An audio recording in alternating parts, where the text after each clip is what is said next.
All right, we're live. You can see me and you can hear me. Good. Well, I had to try to get set up here. Look at my bed. Hold on a second.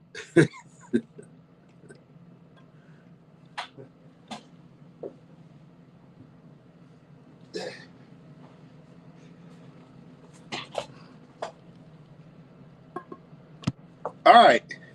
These little bitty rooms, man. I'm up in New York. In these little small rooms, I'm trying to rig up my camera. I think I'm good. Can you see me? Let's see. Nah. That's good, I guess. We'll see.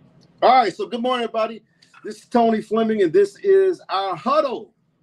The new name of our Saturday training. We're going to huddle up this morning, and we're going to talk about some good stuff that everyone needs to hear that's building a business. Now, you know what I'm about to say, right?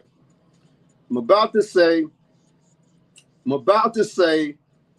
go to YouTube and like and subscribe on YouTube. Make sure you hit the all button. Our goal is to build the subscribers for YouTube. Need to come up with a number, because I know when I started talking about it, we were at 650 subscribers. Now we are like 900.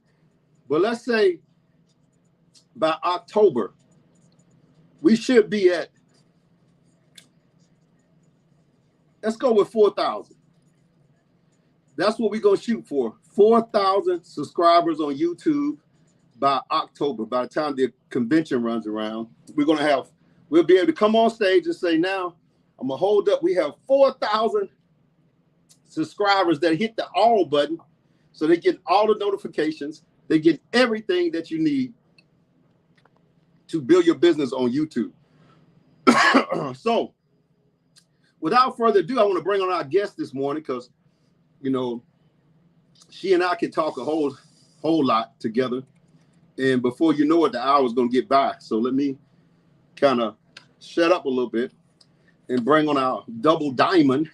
This for out of Georgia, formerly the Philadelphia, Pennsylvania area, and which means I'm kind of close to her now where I am. I'm in New York right now for the next 2 or 3 days in actually Chelsea, which is the little ritzy area. So kind of handling a little business too while I'm here. But we have to train. We have to do the huddle. And I know we got some good things that we're going to talk about this morning. So without further ado, we're going to be on together, but I want our double diamond in the company, Nina Moore, to kind of start it off and tell us what we're going to kind of go over today. Well, good morning to you, Mr. Fleming. I am cracking up. I was over here while you having your second.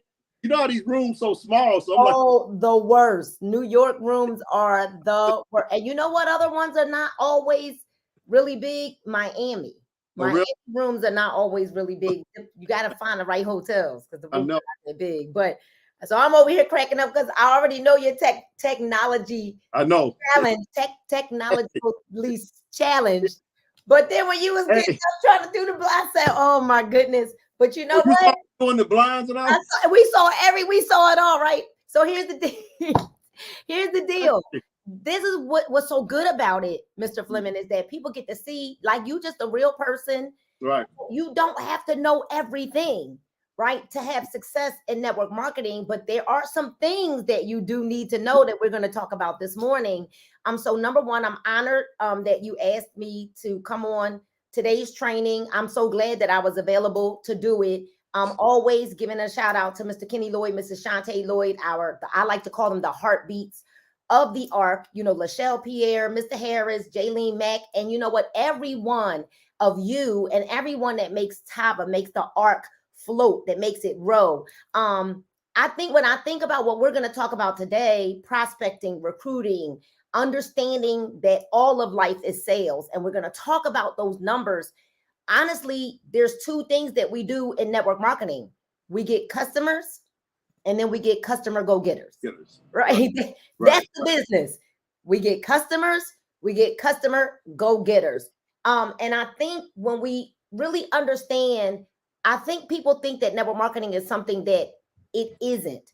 because network marketing, when you think of because we know we've studied so much that network marketing is psychological, it's numerical, but we also know when we go over, and I think we're going to share some numbers today, Mr. Fleming, that are gonna kind of let the light bulb go off for a lot of people, that they're gonna look and say, oh wow, okay, now knowing these numbers, things will begin to make sense for people. And I'm praying that as it makes sense for people, that they will take this information and utilize it properly. This is the season right now that we really do have to be in heavy recruitment mode.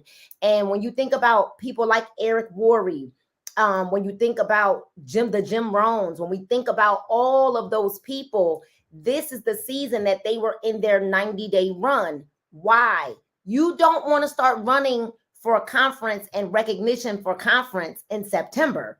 You want to start running for a conference and recognition for conference right now, right now, 90 days before that time. We know that names need to be turned in Tava by like the end of July.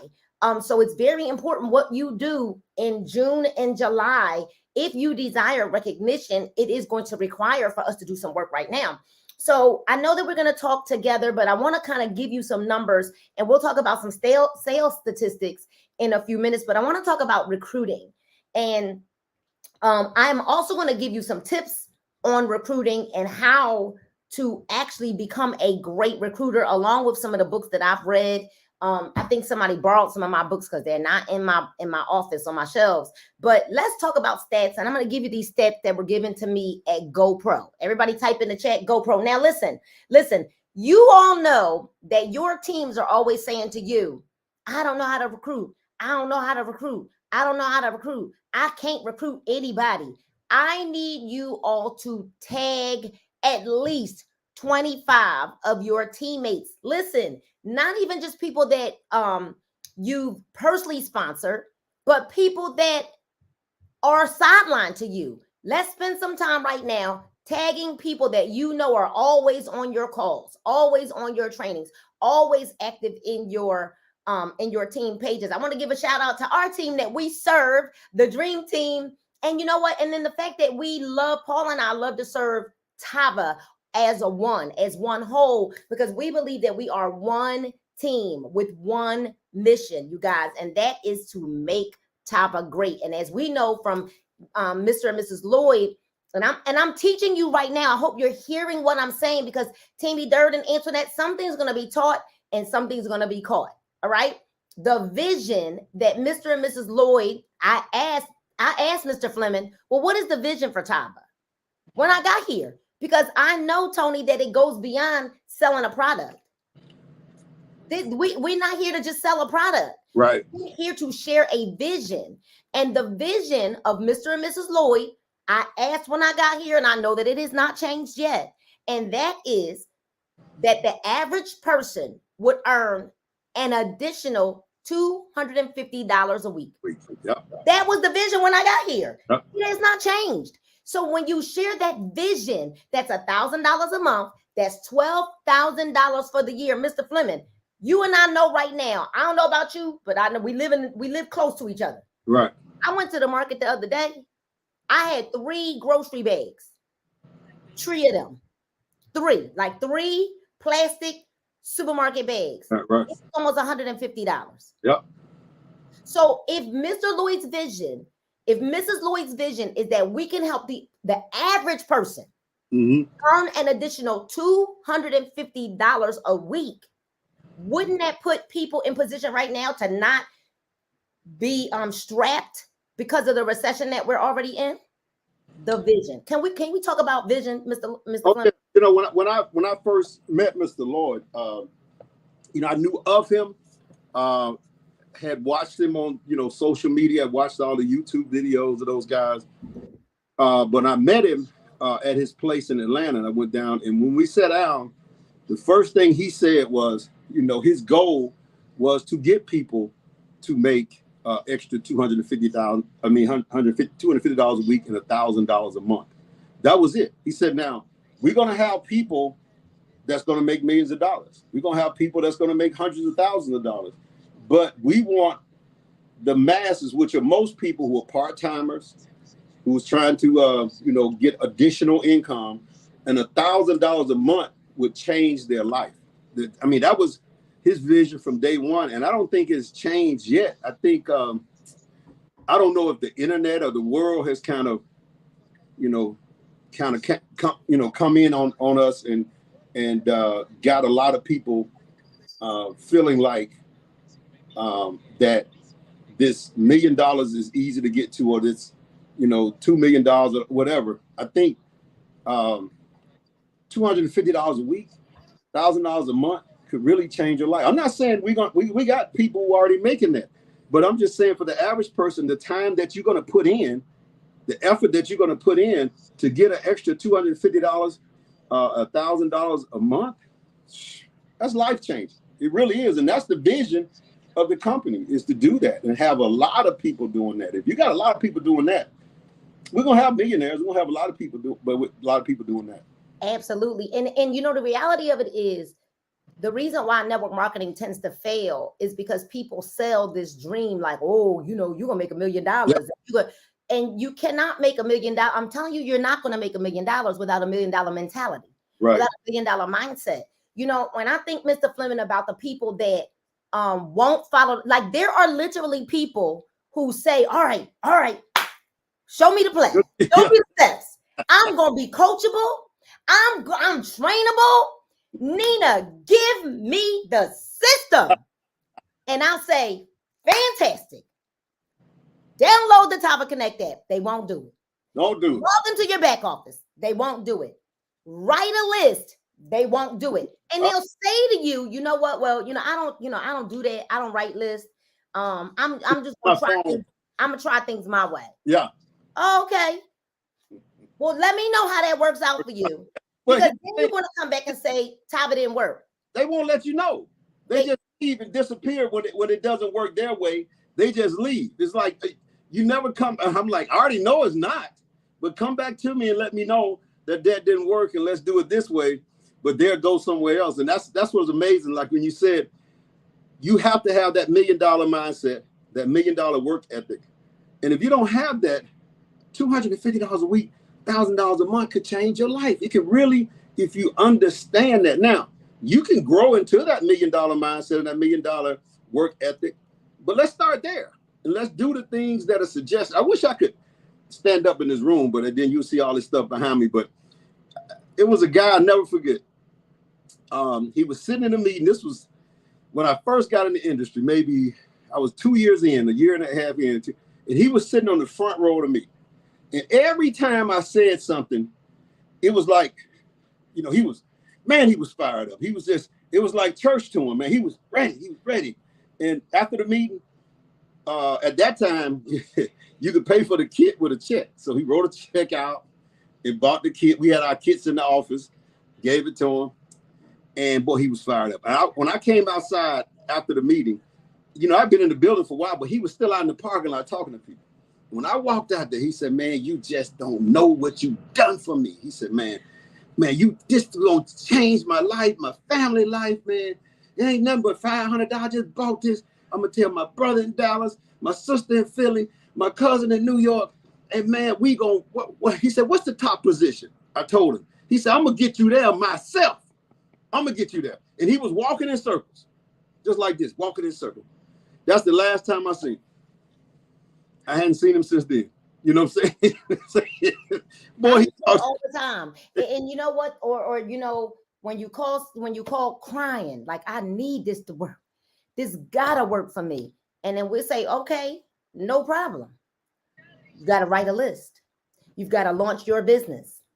And they like, no, but no, I'm not quite ready to do that. But you just said that this gotta work for you. I'm spending my life. And so I say all that to say, because Mr. Fleming, I was there. Mm-hmm. I remember thinking I was coachable. I remember thinking when I heard, well, personal development is the way. Right.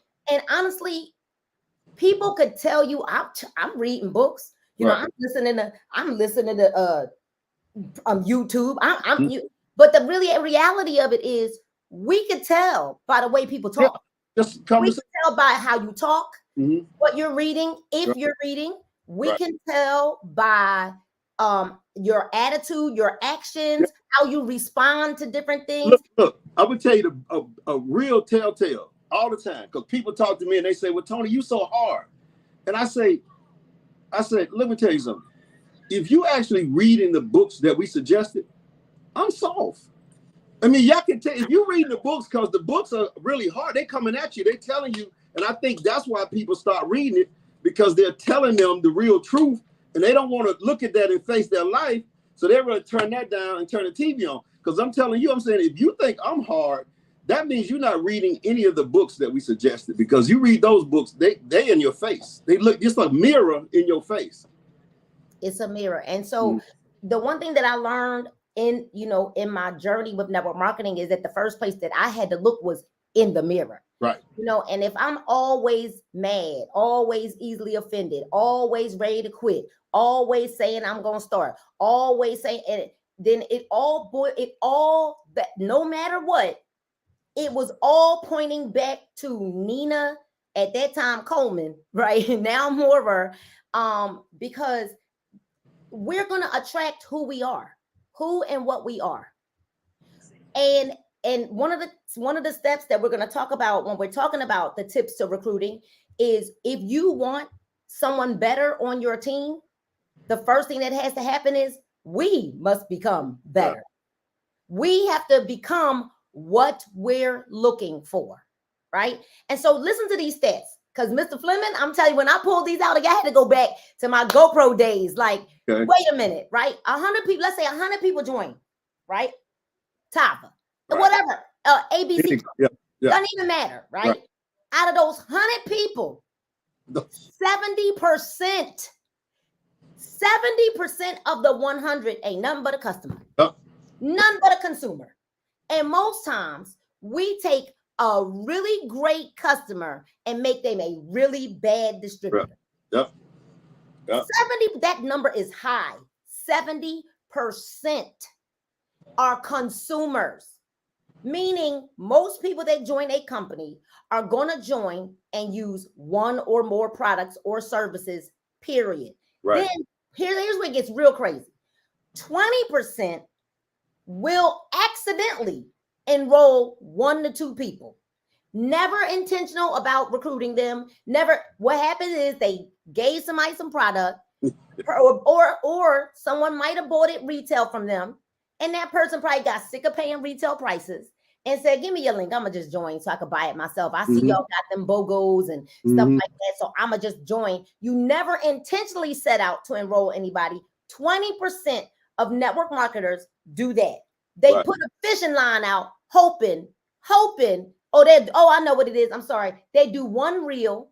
They put one post up, hoping somebody going to just see it and jump off the Facebook screen and join. Yeah. That's what that 20%. But wait a minute. 5% of your company out of that 100 will be retailers, right? And the reason why, and listen, y'all know I love retail. I retail every day. Paul just came in here to get 2 bottles of LA. He probably just sold 2 bottles, right? We retail, so it's what we do. Right. What we do is to the point now where we're not ever even really trying to use the products. People see, like, look at me, I'm walking around ditching a pill. You know what I mean? Yep. So it's a lifestyle. When it's a lifestyle, it's never selling. Yep. When it's a lifestyle, right? But most people. Go ahead. I was at the bank on Friday, depositing some money, and 2 people called me just out the blue, and they said, I want to get some valet and some tea from you. And both of them said that. So I said, well, when I get home, I'm going to call you, or I'll meet you somewhere, or you can come to me and get it. Then I said, wait a minute. I'm at the bank. I opened my trunk. I had 2 bottles in there, and I had 2 bags of tea. I said, I'm at Chase on Cobb Parkway. Within 15, all I did was sit in the car with the air conditioner on. Within 15 minutes, they pulled up behind me, like one by one. I got out my trunk, opened my trunk, they gave me the money, cashed out it, And then another car pulled up.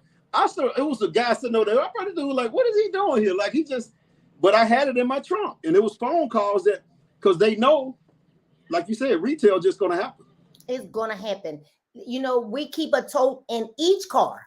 There's one, and literally before we go places, I'm like, Paul, if we're in the Porsche, I'm like, do we have enough stuff in the Porsche? Because you never know. Like, my thing is if you're always ready, if you stay ready, you don't have to get ready, right? So another thing with retail, though, and I hope nobody get mad at me. I'm just giving you GoPro, right? Mm-hmm. Is that most people will opt to do what's easy, right? So because retailing really doesn't take a huge skill set. Recruiting takes for you to learn a skill set, right? So don't nobody be mad at me. I'm just a messenger. Don't shoot, right? Don't kill me. I'm just. I gotta think people have to agree with that. That's why most people don't recruit, because it's a process. You got to get your mindset right. You got to work on yourself. You got to develop that skill set to recruit. And I think to build a team. And I can't see how somebody can argue with that. I really can't, because, I see guys. I was talking to a guy last week at his company. He said, I don't have a lot of reps. He said, I got about 100 or something like that. He said, but I got 9,000 to 10,000 customers. So, he could do that. But building that team is what we want you to do also. I guess it can get twisted sometimes, because it looked like you said, well, do we want customers? We want both. And it'd be great to have 8,000 to 9,000 customers. But can you imagine also having a team that's working? Can you imagine if that's also getting 8,000 customers? That's also, here's the thing. We're going to talk about that, though. We're going to talk about why there's no customers right on a rotation. We're going to talk about that too. We're going to help. I think we're really going to help free some people up today, right? So now here, recruiting, because you must commit to learning a skill set when recruiting. 3% out of that 100 people, 3%, Mr. Fleming, are recruiters and will enroll 6 to 9 people, while 2% are super recruiters who will enroll 10 plus people. But wait a minute. These 2% of people are responsible for 70% of a company. I used to say this: out of 1,000 people, you might have one leader. Out of 1,000, I'm talking about put it on the back. They could do everything going. So I'm in agreement with you when you look at the company. It's not, but see, here's the thing: if people can understand the numbers count, like you said. Let's start with the list. So we got a list of 100 names. Now, most people give it 15 calls, 20 calls, maybe, and they think that's a lot. Okay. But if you burn through that 100 and you have 10 people on your team that got a list of 100 names, and y'all burn through that 100, now that's when you're going to find the people. You're going to find the players there, because it's a numbers game now. It's just there. But when you have one person with a list, and then you go down the rest of it, and the other 10 people that they don't have a list, so you can't even run through that number count. But it's all numbers. It's all numbers. Now let's talk about sales statistics, right? Okay. Because when my follow-up game is strong. Okay. And Mr. Fleming, I'm gonna follow up with you till you block me on all. They'll see you in the obituary. Oh, you in the obituary? Oh, darn, that's right. Oh, man. Then I'm like, didn't he have a cousin? right. Because, and the thing is, and also keeping good relationships with people, because I still talk to people. I was talking to a networker that lives in Houston just the other day, just because sometimes you just want to talk to somebody else who's in the industry to knock ideas around, or to see what's trending, what's not trending. Is it a lull everywhere? We're in recession, you guys. And honestly, if we don't understand that because we're in a recession, that this is the time right now. If you miss this wave, I joined my company, Artists International, when the big recession was happening in 2008, Mr. Fleming. That saved my life. Right. It saved my life. Right. And we're being selfish and stingy and won't give people the information. Why? Because we won't even go study the information. We're thinking that somebody's supposed to tell us everything. Somebody's supposed to give us everything. And what I did when I decided in 2014, you know what, I ain't playing no more. When I said I need this to work for me, Mr. Flynn, I hope people are catching what I'm saying. Yeah. Something's gonna be taught, something's gonna be caught, right? When I said in 2014, I need this to work for me. I didn't wait for somebody to tell me what to read, tell me what to watch, tell me what to this, tell me what to that. I went on YouTube and started and literally went to YouTube University, started watching videos over and over and over and over again. How to understand the binary, how to understand recruiting, how to understand inviting. Wait a minute. Go ahead. Here's the key. Here's the operative word. Over and over and over and over again. People, they're gonna watch this today and won't ever go back and listen to the replay. This sitting on YouTube, is sitting on Facebook, is sitting, won't ever, they say, I got it. No, you don't got it. You gotta watch this over and over and over and over. You got to hear this over and over and over to where it becomes you. I think I was listening to some other day and the guy said that he followed Zig Ziglar, and Zig Ziglar told him 16 times you got it. When you hear something over, if you're feeding your mind all day, every day, and you're hearing it over and over, but people, I really believe that it's a system that was taught, through the school system where, because nobody wanted us to learn this stuff. They just want you to go get a job. So when you come out of the school system, you don't think about repetition, even though what you think 12 years, 8 hours a day was, or 6 hours a day. Repetition. Right. From the time we could even mumble sounds, A, B, C, D, E, F, G. Come on, from the time that we could mumble sounds, and so I'll say, hey, did you watch my how to invite video before you started inviting people to the webinar? Oh yeah, I watched it. Did you take notes? No, because they watch it while they giving the kids a bath. Watch it while they cooking dinner. Watch it while they wait a minute. So they didn't watch it. Stop. Hold on. I had a video. I'm gonna find that video too. I did about 9 years ago. I think it's still out there somewhere. Where that's when CDs were popular. So I used to burn all my CD trainings and all that, and I would give it to people. I didn't sell it. You can ask people who knew me. I would give them bags of CD when they came to the event. We would bag them up all night. And then I asked them, I said, did you listen to it? They said, yeah. First of all, I opened the trunk and the same stuff is there, so they ain't moved it. But when they do take it out, I'm going to find that video and send it to you. They would put it in the car. As soon as they put it in and bag out, the girlfriend called them on the cell phone. And then they talking about this and and the CD playing. They talking about this and talking about that. And yeah, girl. And then they get home because it's a 30, 40-minute ride. I said, you listen to CD? Oh, yeah, it's in the player now. I listened to it all the way home. No, you did. You was on the phone. You did not listen to that CD. I can ask you questions. And that's what people do. They turn something on, and then they start doing 10 other things and never listening.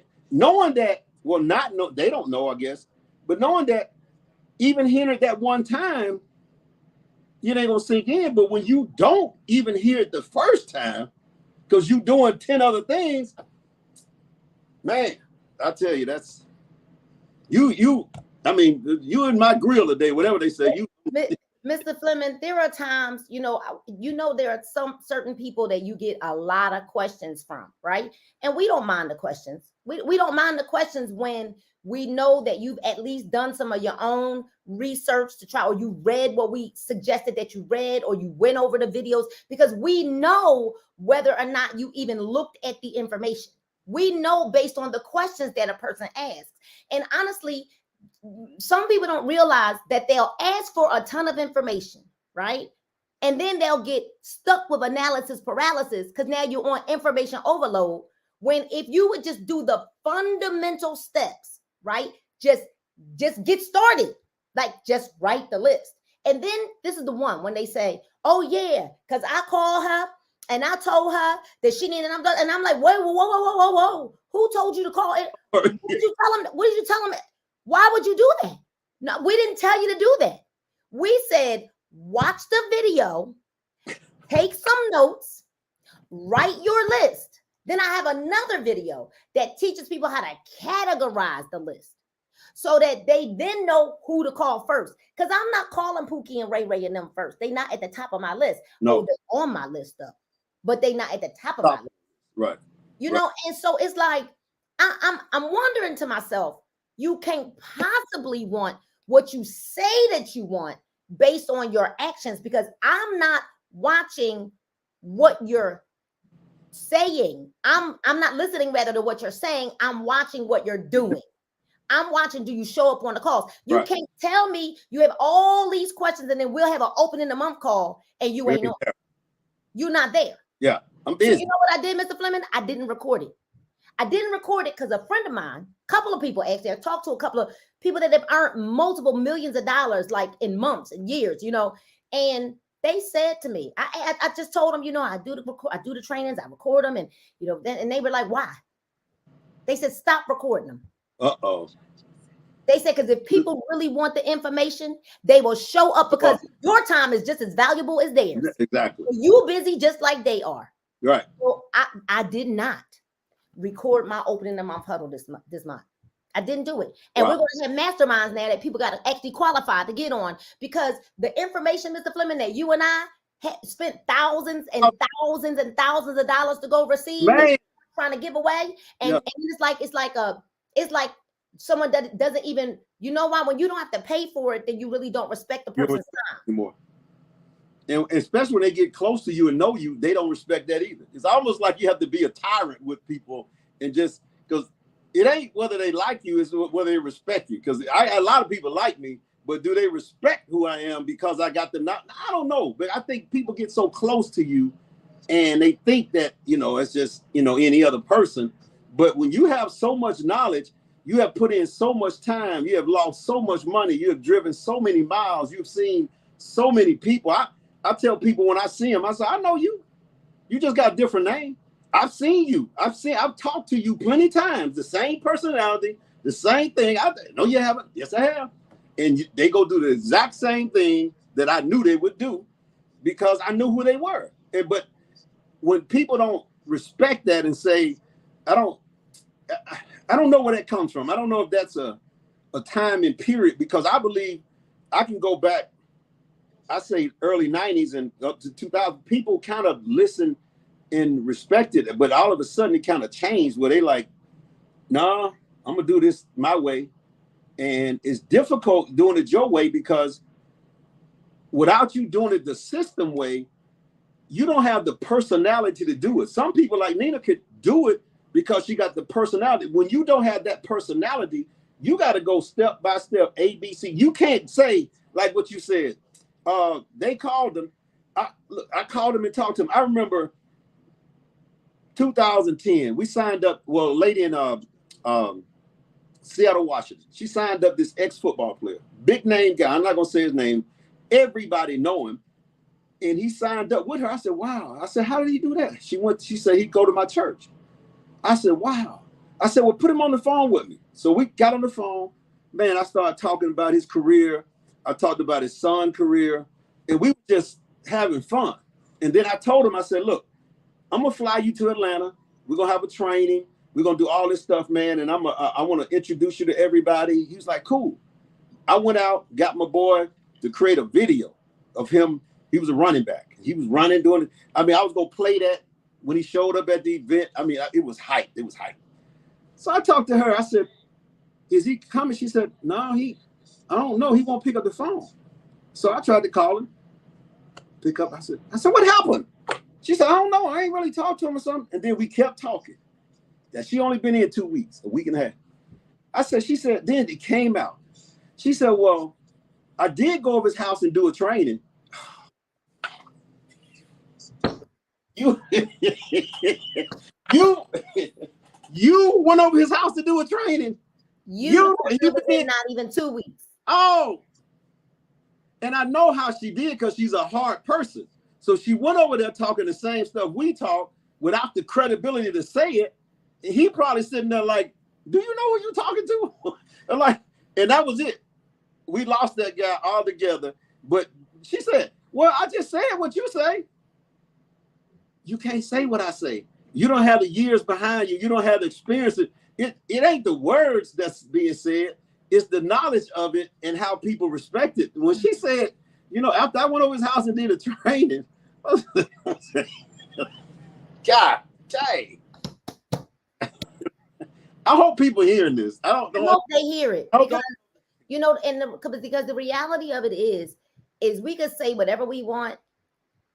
The numbers always tell based on who will follow you. Who will follow you? People will follow you based on what you have to offer, whether it's knowledge, whether it's like people. So when no one's following you, you gotta say, all right, I have to look in the mirror. Yep. There has to be something that says I cannot keep looking externally and blaming external forces. I have to look at me. That is what I'm gonna tell you, and I'm still on that path, because the reality of it is, just because we've gotten to a certain place doesn't mean we're perfect. Right. You know what I mean? We still have flaws and still have time to get better, but I'm not who I used to be. And right. I know, and that is because of leadership development and going to different events and just really honestly because my mother raised me. I just remember coming up as a teenager. And every time I would run to my mom to say, I can't believe they did X, Y, and Z, and she would always say, well, what did you do? What part did you play? Mm-hmm. And I'm still that person as an adult. Well, what part did I play? What did I do? What did I say? What is it that could have, and I evaluate myself in every situation now so that I don't do that same thing again. And what I'm realizing even now, Mr. Fleming, is there are a lot of people that think they want you to tell them the truth, but they really don't. I said it all the time. People ask me, because I've done that before, and I'm like, I'm not doing that again. I've had husbands call me because the wife got upset when I kept saying, I'm not going to tell you. No, tell me the truth. I can take it. And then by the time I'm 5 minutes into the truth, it's tears coming down, and then they go tell their husband, and the husband want to get me. I'm like, nope, I'm not telling you the truth anymore. Now, I might tell you the truth on a conference call or a Zoom, but I'm not going to say your name. So the truth, if you start barking, that means you got hit, because dog will bark. But I'm saying, I'm not calling. Oh, I'm going to use that one. If you got mad because you said it out loud, oh, that's a good one. Then that means you start barking. That's because that shoe fit. Yeah. That shoe fit. Well, so Mr. Fleming, let's look at these sales statistics, because the statistics say that 48% of salespeople never follow up with a prospect. 48%. 25% of salespeople make a second contact and then they stop. 12% of salespeople only make 3 contacts, then they stop. While only 10% of salespeople will make more than 3 contacts. Right. 10%.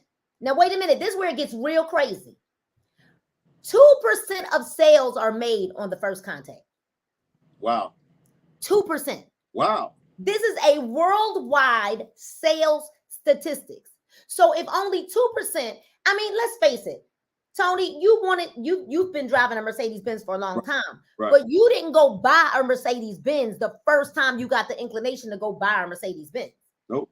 Matter of fact, it'd be funny with you, to tell you the truth. I was driving Maximas. I love Nissan Maximas. Me too.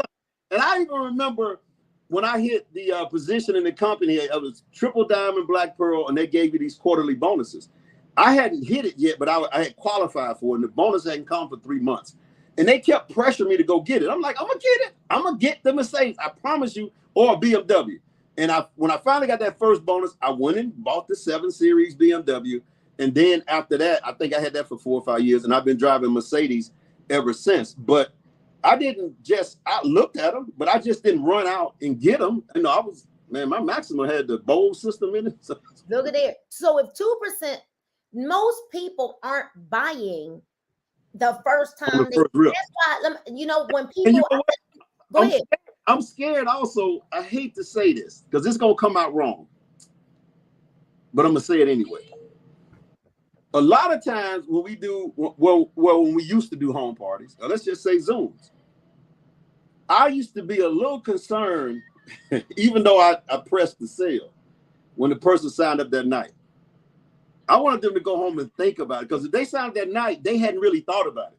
They had, and then the next day is when they start having, oh man, I don't know. Buyer's remorse. Yeah, buyer's remorse. Yeah, I'm saying I like you to go, and I follow with you the next day, and maybe the next day, and then but then I'm not telling people not to sign it the first night, because I want them to do that too. But it is concerning that they hadn't really, they just got excited. You know how you go buy something and you think, I'm gonna keep this ticket because I know I'm gonna take this receipt because I know I'm gonna take it back.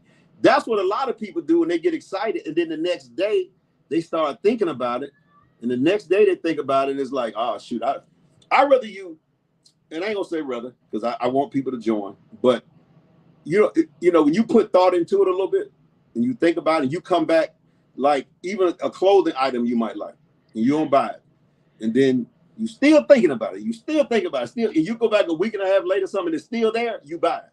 Exactly. That means you really wanted it. Exactly. You know, so that's the same thing. Yeah, but nobody really buys on the first run like that. It's just. Yeah, so when you're upset that people got on the call and they're not responding, or they didn't join right away, it's okay. You gotta, everything is an exposure. So maybe afterwards, that is why three-way calls are so important, because now you're saying to them, and guess what? The three-way call don't always have to happen right after the call is over, right? Because if you always got people in the pipeline, you may, because especially if the call was at 9 o'clock at night. Now you trying to do a call with them at 10 o'clock at night, and their brain at that point is like not ready to process starting a business, because that's what this is. It's not even on their mind. They're a lot of times they doing it because you have asked them a number of times. I had a lady that I asked 3 or 4 times. She finally got on there, professional lady. And afterwards I called her and she didn't pick up. Next day she didn't. So I'm thinking, this was a long time ago. I'm thinking, well, she might not be interested. Man, that lady husband was in the hospital. She just got on for me to listen. When she got off, she went down to the hospital where her husband was. She's been staying with him for the last 3 or 4 days. She has so much stuff on her mind. We think that because we're so focused that, when people say, I always laugh at this, when people say, well, I'm gonna go home and think, you don't know for sure they're going home to think about it. Because you call them the next day, you be like, okay, what you decide on? And they like, huh? What you mean? Decide on what? The meeting last, I ain't thought about that yet. I'm going to think about it. Yesterday, Mr. Fleming, a young lady called me who is in my phone listed as a prospect, right? Because I list my prospects by customer, prospect, whatever they bought, it's in my phone by their name. And she called and I said, hey, how you doing? How can I help you? Whatever. And she was like, I'm very interested in knowing more about the travel. Mm-hmm. As I began to talk to her, I said, yeah, because I helped somebody save $600 on a rental, and I helped. She said, yeah, I know. I saw it. She said, I've been watching and listening to all your videos and all your posts about travel. So here's the deal. She's been watching and listening and finally reached out. Mind you, she doesn't ever like the post. She doesn't ever comment on the videos. You do not know who's watching and listening. The reality is, because I'm consistent, she knew to reach out to me. I saw a guy at the funeral. I was at the funeral 2 weeks ago in Fort Lauderdale. He came up to me. I hadn't seen him in I don't know how long. He said, man, I've been watching your videos. This dude is never commented, never liked. Never. I forgot about him. I didn't even know that I was friends with him. And he's been watching the videos. He told me about the product. He told me about, it's like he's seen everything I've done, but never said one word. He called me back 3 days ago and wanted to order something. But, he saw me at the funeral, and I'm thinking to myself, this dude been watching my stuff for this long. I mean, I'm talking about, he started naming from the beginning of Tava. And I'm like, you don't know who's watching you. You just don't know who's watching you and when they're going to call. And guess what? When you stop for a week, stop posting for a month. Yeah. Here's the reality. Life can be happening to you and you still, first of all, I'm drinking my coffee right now. Right. Does life happening to me mean that I can't drink my coffee? Does life happening to me mean that I can't ditch my pills early in the morning? It takes us all of 60 seconds to record that live. Good morning and welcome to today's edition of Ditch the Pills. It takes me 60 seconds. How do I know it's 60 seconds? Because it's 60 seconds in the four reels in my plays in my stories. It's 60 seconds, right? And it takes me a couple of seconds to tag Paul, to add whatever I'm going to add. That literally could yield me $1,000 in retail on valet for the week from the one post. So, ladies and gentlemen, because life happens is no excuse ever to not do something for your business every single day. And if you allowing yourself to be mad at somebody, and then you decide I'm not going, because the bills don't care. That's why I was going there. The bills don't care about life happening. The electric man don't electric company, the cable company, the grocery store. Life is going to happen. And y'all bet not ever let yourself get so mad at a person that you decide, you know what? Well, I'm just not going to, I ain't doing nothing. You ain't hurting nobody but yourself. Because every day that you decide to step away from your business is it pushes you further and further and further back. Because now what happens is you got to regain your credibility with your followers. Right. Who may have just started watching you. And now you stopped and they're like, well, dang, I was you wishy-washy. I don't know if you're going to do that when I start. Say that one again. You wishy-washy. I don't know if you're going to do that when I start. You in and out. I'm watching you. You're in and out now. I can't even see my favorite TV show because you my favorite TV show. I ain't told you that, but I'm watching your stuff. And now you ain't on. So when you think about it, 2% of people will purchase on the first purchase or make a move on the first contact. 3% on the second contact. 5% on the third contact. Listen to this. 10% on the fourth contact. 80% of conversion 7 to 8 or something happens 5th through 12th contact. Now wait. Let's get this right, because people gonna get off here and go, I'm gonna call them tomorrow, next day. I called them 6 times. No, you harassing them now. That's not making a contact. That's, they said, that's what they said. They said on there to call them. Yeah, you can put it in your plan and say, this one I'm gonna do it again. I'm gonna follow up. Right. I might even have some kind of news clipping I want to send you, or some kind of new article, or some kind of video I can send you. But it ain't call them today, call tomorrow, call the next day. And I heard Nina and Tona on there say, you just said, I didn't call them 12 times straight. Ain't nobody.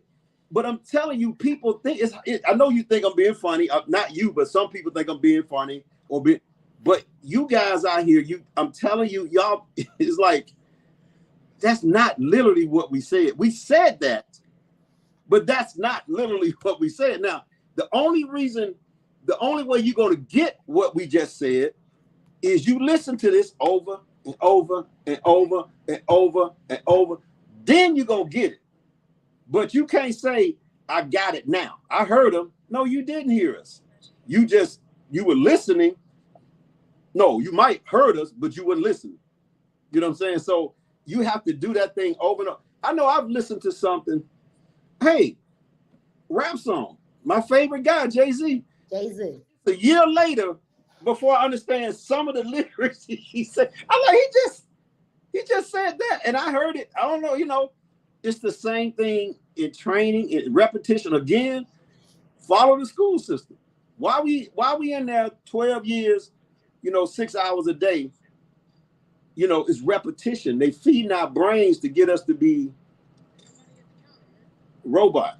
Now, if you want to feed your brains this stuff to get you to be a robot in our business, you got to do the same thing. But the thing is, school was kind of forced, because I always say, my dad told me, you can get up, you going to school now. You ain't gonna be laying around here. Yeah. So now, forced. Yeah, for you to go to school now in this business, you got to make yourself go to school. Nobody's gonna stand over you and make you do it. You have to make yourself go to school, and that's just how it is.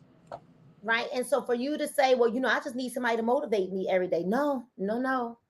We're not here to that has to come from within. Yep. We can inspire you, but no one can motivate you if your own circumstance doesn't motivate you. Or you know what? I honestly, and I hope that I'm gonna say our word, right? I was raised that my word was everything, right? That it was part of integrity. When I say that, oh, I'm going, I'm going director. Right. I'm going director too. And then a person will say that the opening day of the month, and then you don't see them no more till like 2 days before close, and now they trying to close director like 2 days before the month is closing. They but disappeared the whole month. They get up in front of the room 3 months before convention. They stand in front of the room. In convention, I'm gonna be such and such. I'm gonna be such and such. I need to find that song. I'm gonna be yeah. I'm gonna be such and such. You don't see him no more. How you gonna? I'm gonna be in front of the room and telling everybody that, and then nothing has to motivate me. You know what I'm motivated by are my personal goals. I am motivated by, and that's because I actually write my goals down. And honestly, because I hit some of my goals since I've been here in Tava, Paul and I had to go rewrite. We're actually rewriting them now. Right. We're rewriting because if we continue to run off of the goals that we had, the fact of the matter is we've already accomplished most of them. Right. And so there's nothing else for us to assert ourselves for. And unfortunately, and I see Facebook user, unfortunately, being broke doesn't motivate people. Money is not the motivator. And because if money was the motivator, then we would say, wait a minute, I could just earn a fast start by enrolling people, whether they do anything or not. I'm going to earn a quick start bonus off of enrolling people. If money was the motivator or being broke was the motivator, we would have people enrolling up. We would have 100 enrollments today. Right. And imagine if I saw that the numbers went up to about 100 on this training today, right? Mm-hmm. Imagine if we had 100 people go get one person today in our company.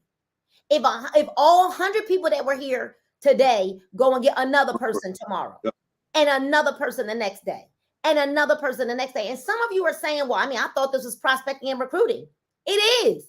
And see, the person that's on here not understanding that this is prospecting and recruiting, teaching and training, that then I don't know. Well, I'm telling you again, the reason they're not understanding because they got to hear this over and over, and they won't feed their mind this over and over and over. They'll feed their mind TV over and over and over. They'll feed their mind everything else over and over. When this is over with, I was on the training today, so we check that off. And it's not like you really hearing this. You have to hear it and hear it and hear it. Then you will hear it. But if you don't take it seriously, man, there's so much knowledge that's on Tava HQ for the last 2 years. We can go back to your first training, Nina, when you came on, and they can go scroll. It's not, they'll never run out of info if they really want to learn it. They can say, before I turn on this stupid ass show what I'm about to watch, AZZ, and AZZ. Let me go to Tava HQ or Tava YouTube, and let me scroll down here and find a video of training that we did. This was done, and I promise you, when you listen to it, you're gonna say, I didn't even hear that. I didn't even hear at that time what it was. So we got plenty reruns instead of y'all watching Martin reruns, and Martin funny now. I like Martin. Martin reruns. Go watch the reruns of all these trainings that we've had on Tava HQ and Tava YouTube. Just grab one a day or something for 20 minutes. Just watch a rerun there. And I promise you, if you keep feeding your mind and you keep staying in this environment, you're going to start hearing things that you didn't hear before, and you're going to start doing things that you didn't do before. You will. It has, there's no way that it can't happen. Right. You'll find yourself not quitting every 3 months when you're listening to the right things and fortifying your mind. And, Mr. Lloyd ain't never going to have to come looking for me. Not ever.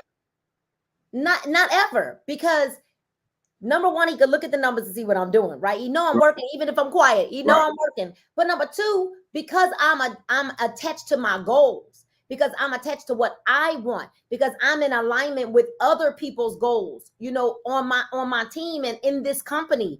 And I'm watching and I'm telling people, hey, I'm here for you. What do you need? I'm here to help you. You got to understand that those are the things that motivate me. So let's give them these 4 tips, because I know that our hour is coming to the top. And all right, keep going. I don't care. Let's go. yeah, okay, let's go. Because I think this is so important. Right. We must start this month off recruiting. Right. And then the company gonna give us you can enroll with one product.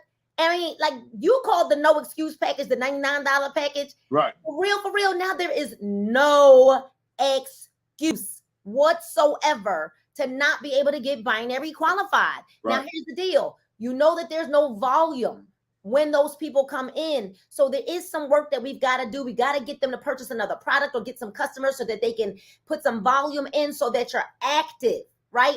Just putting those 2 people there, that you'll have one on the right and one on the left, but because there's no volume associated with the enrollment, you are not technically binary qualified until there is volume. Okay. Let's get them in. Get them in first. Then you can sell them up. See, get them in. And I'm going to say this publicly because Nina came up with this idea. And I'm going to say it so, and y'all tell Mr. Lloyd and tell Lachelle and Mr. Harris that you heard it on here. Because Nina's idea was, once you enroll them, I mean, it ain't no new idea, but she brought the idea to the table. What happens when you go check out at most companies, at most any store? They got the supermarket 4 or 5 products right there. You ought to grab one of these. I'm gonna tell you what pissed me off at the cash register at like a grocery store at Walmart.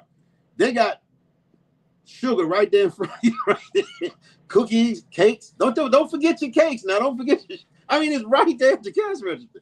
So when we check out, we're gonna have some list of some products right there and say, boy, if you get this, that goes with that. Or if you get this, you might want to try that. Because when people are getting ready to spend and they don't think you forcing them to spend, then they might say, I'll pick that and I'll pick that. Now, since we don't have that right now, but you can talk to people as they enroll on their way, or once you get them in the system, hey man, go in your back office. You know, we got some other stuff back there. You might want to choose something else. Once you need a valet, if you're getting tea, you need a valet. Right. You need it. They go hand in hand. So upsell, and I am really asking corporate to give us that. Y'all know when you go to Home Goods and TJ Maxx and you got to walk through the whole aisle, all with the candles and the soaps and the chargers and the doggy toys, and at the end, what they got? Potato chips, popcorn, cookies, beverages. You know, watch this. This goes to the point of hearing something over and over and seeing something over and over and seeing. I didn't think about that. I just thought they were shaping a line, but now I know they got stuff on this side, stuff on that side, and they just trying to get you to grab something and grab something. Oh man, I thought they was just trying to keep a line. No, they're trying to make you spend more money on the way out. The same coffee mugs that was in the back, they up front. Journals, candles. Come on, y'all. Kitchen towels. Dog's treats, dog toys.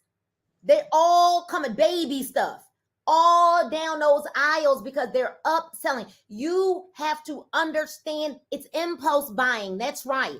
Impulse buying. And you're going to be in line for a long time, right? They're make sure they purposely. They've cornered you in. Y'all got to understand. They purposely put 2 people at the register to let the line get backed up, because automatically here come 2 more people once the line is packed. That's marketing. It's some people thinking that they sitting up strategizing how to get you to spend more money, and they want you to do it on your own. They ain't got to force you. If they put that in front of you, oh, this ain't nothing but $1.75. This right here, number $5. Oh man, I can get 2 of these. Oh yeah. Oh wow, that's $2.99. Yeah. Let me get that. Oh, that mug is $5. Yeah. Ladies and gentlemen, you must learn to upsell. Stop being afraid to suggest you're the expert. And if you're selling your own results, it won't even be intimidating to upsell a person, because Mr. Fleming has his own Tava result. Nina Moore has her own Tava result. right? You need to have a Tava result, because then you're saying, hey, listen, this is what I use. Let me suggest that if you're purchasing this bag of tea to get started with, then what you really should do is add the valet. You should go in and get the valet, right? Now I'm telling y'all, maybe everybody should send a email to support@tavalifestyle.com. Chill.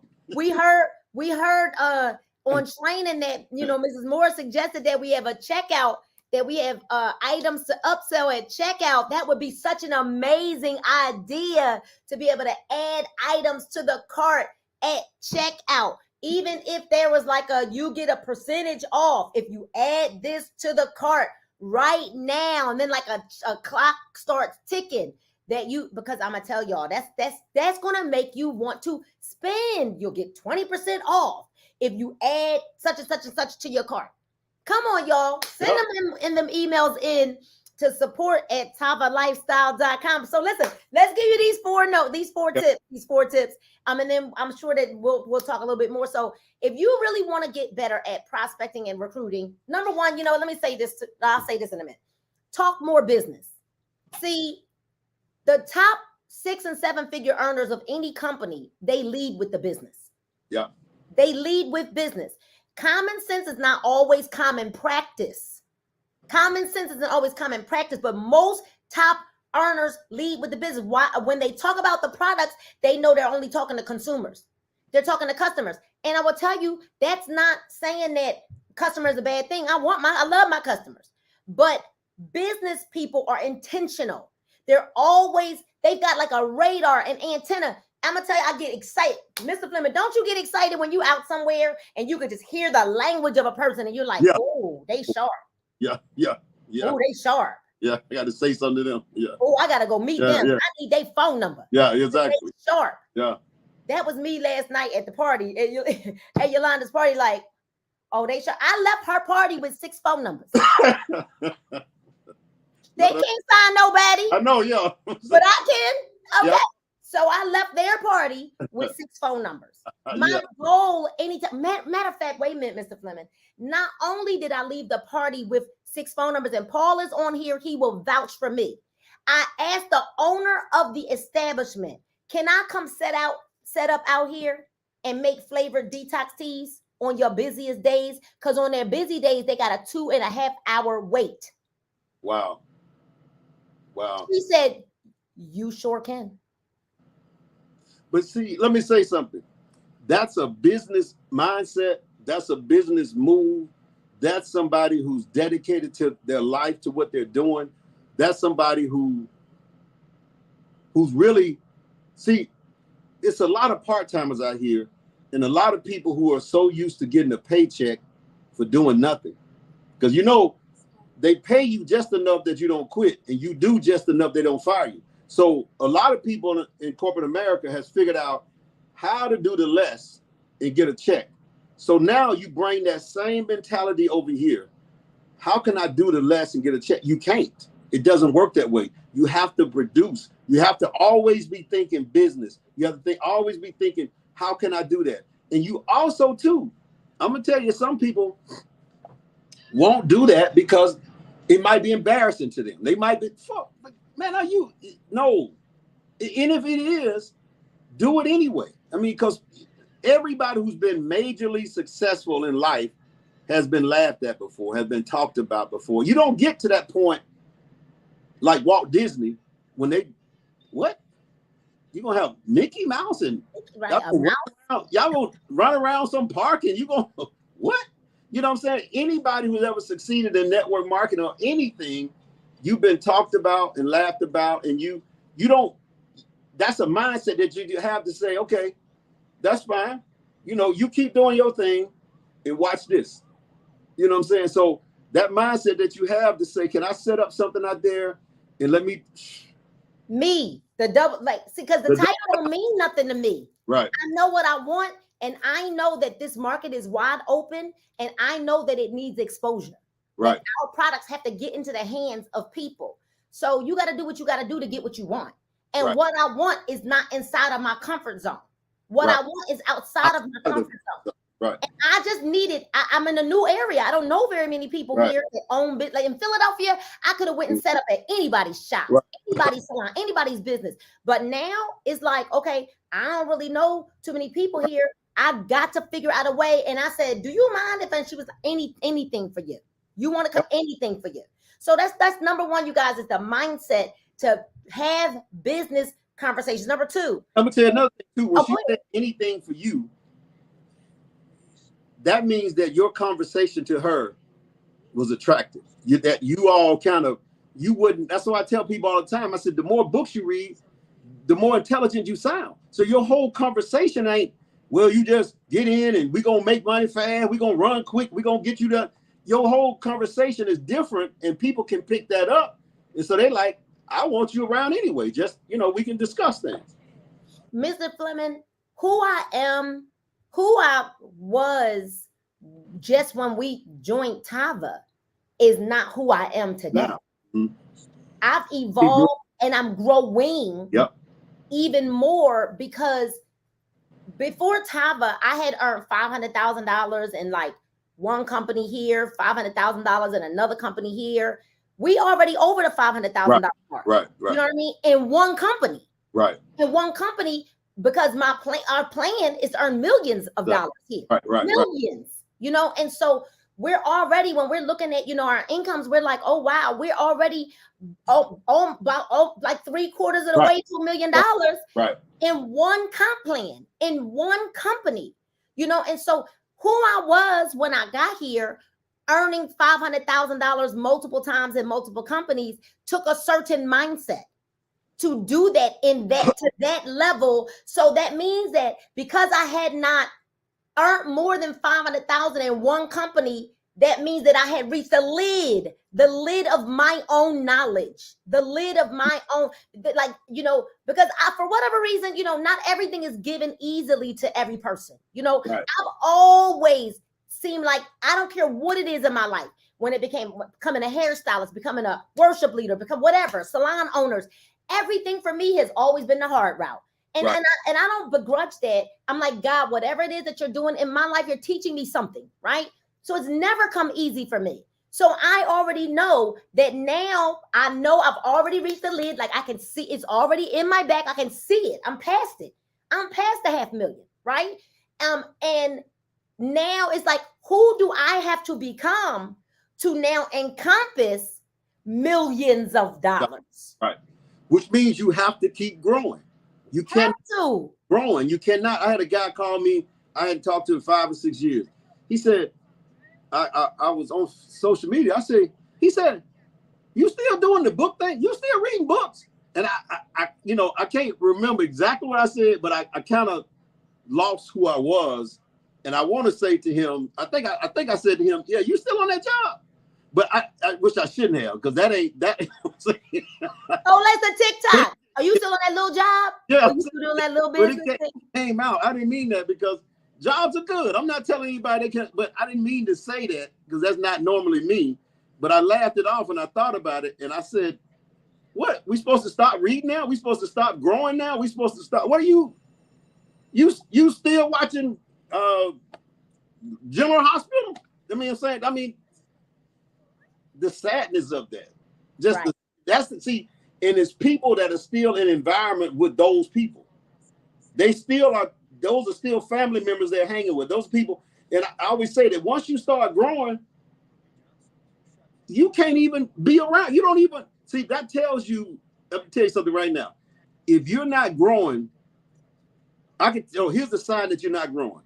You're still around the same people that you've been around. I don't care how much you love them. I don't care how much it is with your cousin and your mother and your sister. Look, I told my mother one time, this was about probably 10 years ago. I said, Mom, this one blocking numbers. I said, I'm gonna have to block your number, Mom. I'm serious. I'm gonna have to block your number. I said, because you always calling about people dying. I said, is anybody living around? Just tell me about Miss Sullivan down the street that's living. She cut her grass all the time.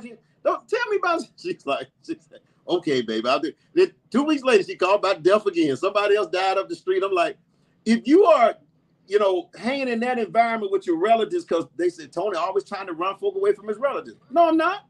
I'm trying to run you away from people that are holding you back. If you're in that environment, you cannot grow. Well, you're in an environment where, I said this on my conference call the other day. I said, look, do me one favor. When you go to work tomorrow, and you go to church, and you go wherever, ask the people that you see, just everybody you know, ask them, say, look, when the last good book you read? When the last time you read a good book? Give me a name of a good book that I can read. And watch them go stupid and say, well, I didn't read the Bible or something. Watch them go stupid like that, because now what I'm telling you is, you in that environment, you cannot grow. You need to be over here where people are mentioning books, talking about books. Tell it, girl, I read this book last week. You need to read this book. Let me say, let me swap it with you. Let me tell you, if you over here, you're not hearing that. You're not going to grow from that. You're not, it's going to hold you back. You know, Mr. Fleming, I listened to a young lady the other couple weeks ago, and it really did. It put the icing on the cake. Like, I know that I'm walking in perfect alignment with what God has for my life and for what I want, you know, in my personal life, in my business, in my everything, right? And I was listening to her, and she said, you think you're gonna hang? She's also in health and wellness in a different company, but she said, you think you're gonna hang around me and you don't want to work out and I'm in health and wellness? You don't want to, she said, you think you're gonna hang around me and you don't want to read a book? She said, you think you're gonna hang around me and you don't want to get on my trainings? You don't want to get on my early morning calls, and you don't want to. And she said, you think you're gonna hang around me and be in my environment?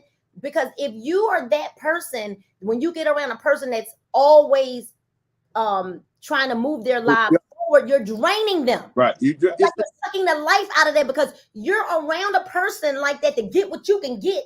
And when a person is in a frame of mind where they are like in total intentional growth, they don't need people sucking. They need, what do you bring to the table? Man. Like, what do you bring to the table? Because you cannot keep coming to the table to eat.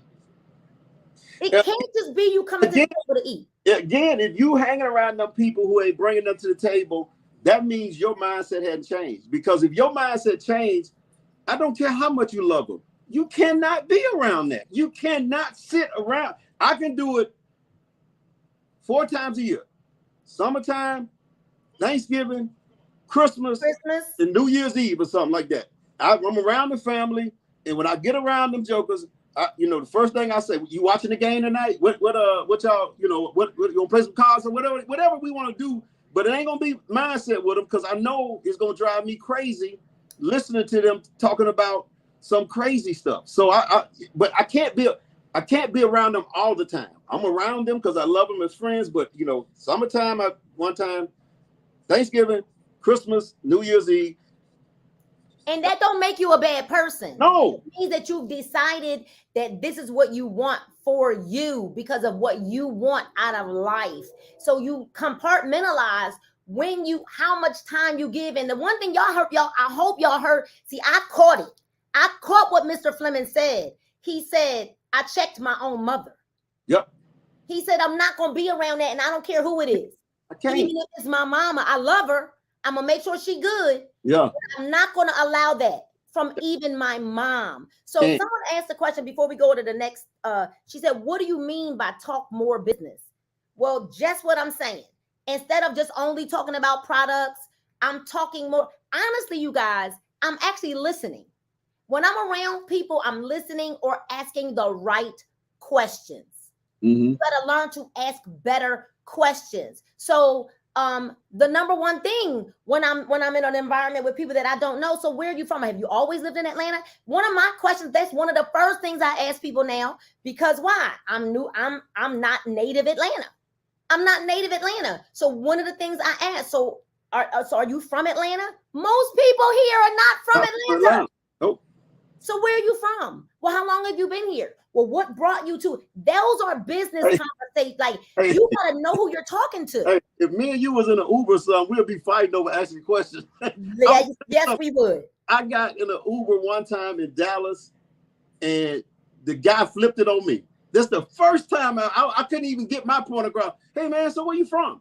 So what you do? He said, oh yeah, how's that work? Now, how long you been doing that? Well, I'm trying to get mine out. He didn't hit me with it. You know what I'm saying? That's always. My last pickup from the airport did the same. When I got in the car, because I was getting off of a few calls. Right. As soon as I got off the calls, he was like, "So what do you do? Where are you from?" He just was going in, and I'm like, so by the time we pulled up here, Paul had opened up the garage, right, Tony? Right. And so when I text Paul, bring out a sample pack. I text him like, bring out a sample, and I had one in my book bag, but I wanted it to come from Paul. Right. There's a difference. I wanted it to come from him. Right. His tip. You know, and then we began to talk a little bit because he a hustler. He's driving. Yep. And so the business conversations. And then I said, well, because you drive, you will need this for more energy. You will need this. You will love this. This will give you more mental clarity and focus. You need that in Atlanta because y'all are driving here. Yep. Accidents and things like that. So you got to understand that's what we mean. And we need to block this Satoshi, this person that's like spamming the comments. But so more business conversations just means that you're not just product. Look at me. Right. Business conversation is asking questions. When you ask questions, it's going to come out for you to have a window to come into. If I'm asking questions, where you from, what you do, how long you been doing that? Really? Is that all you do? Do you do anything else? Have you like that? You know what I'm saying? And have you ever heard? How long have you been? What brought you to? You know, wow, are you married? How many instead of getting in, hey, I'm in Tava. I got all these products for you. You need to use this, and you're gonna drink that, and you do a whole Super Saturday with somebody right there in front of you in Walmart or something. You killed them. You done killed it. Find a way to follow them. It doesn't even mean that you're gonna. Sometimes you just need to say, "Can I follow you on social media? Are you active on social media? Are you active? Is it that's the best Instagram, Facebook, yep. And then make it your purpose, intention to get active with them on social media.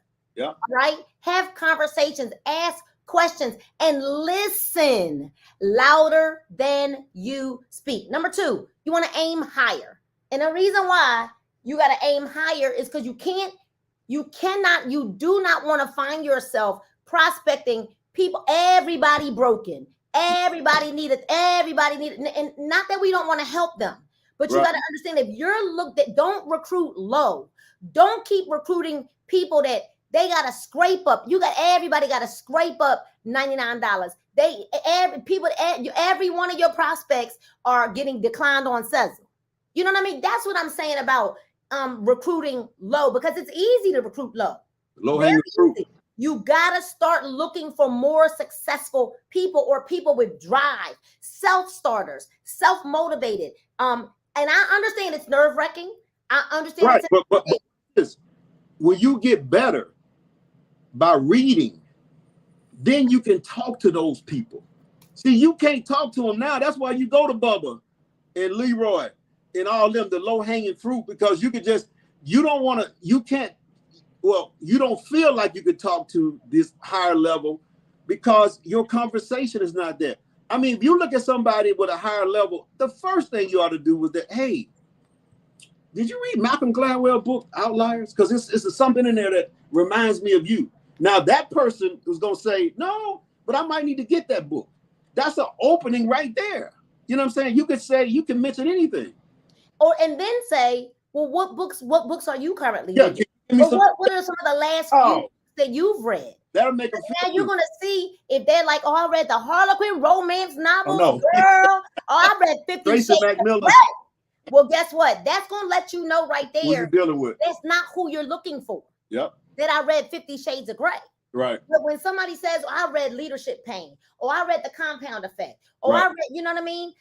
You got to understand when they start saying things like that, it's like, okay, I might need to write that one down. You know, because I'm always looking for a good book to read. What are you reading?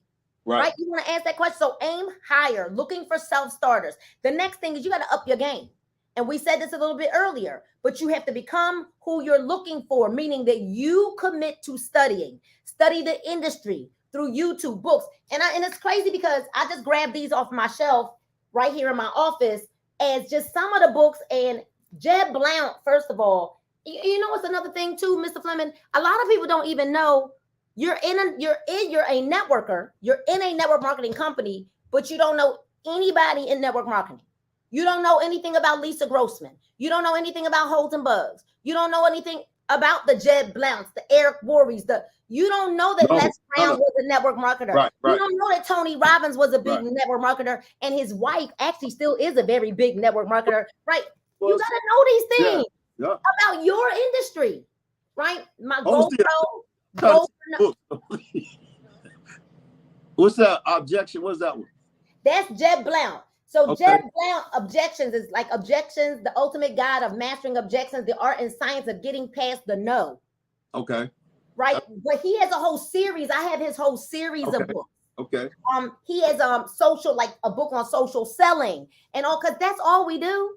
Yep. That's all we do. Right? Go for no. Like I said, somebody borrowed my Go for No. I don't know who did it, but I ain't got it back yet because it sits here with these books right here. The Compound Effect. I have hard copy, soft copy, the CDs, everything. Yep. We did a whole book club on the Compound Effect. You got to understand, who are you becoming? Now, you know what's so crazy? We need a booklet. I gave a book list in my team page. It's already in there, right? So listen to this. When I want to watch the NBA finals. I love basketball. Right. Now, I ain't watched the NBA all year long because I've been busy building my Tava business. Yeah. But Mr. Fleming, I told Paul, well, I have to reach a certain goal in either retail or recruits before I could watch the game. I reached my goal the other night, and I reached my goal so I could watch tomorrow night's game, right? Because I'm rewarding myself with stuff like that. Right. Because the reality of it is, I'm trying to tell y'all, TV is not, we're not saying TV is a bad thing. It's only a bad thing when you got goals and you're replacing the time you need to spend on your goals with TV. So if you've done 75 to 80% mindset, you can watch 25% television. But if you've done 75% television and 25% mindset in business, you can't do that because it's going to override that. Just like when I watch television on something, shows or something, it doesn't affect me like it affects you because you've been that's all you focusing on. It doesn't affect me, you know what I'm saying? Because my focus is over here. And even when I'm watching that game, I'm still. Look, I did a conference call the other night for a couple of hours. I had my laptop up. And my partner kept sending me, updates and stuff. So then I just clicked the button. I didn't know it. I didn't tell them they listening now, but I clicked the button, and the game came on right there in front of me on the laptop. But I'm still doing business on my Zoom, so I didn't. Man, that's why Golden State lost because I couldn't focus on that. I was doing.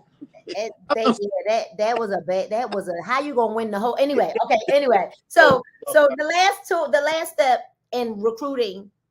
Becoming a better recruiter. Of course, there are other things, other skill sets that you need because listening is the top, but partner up.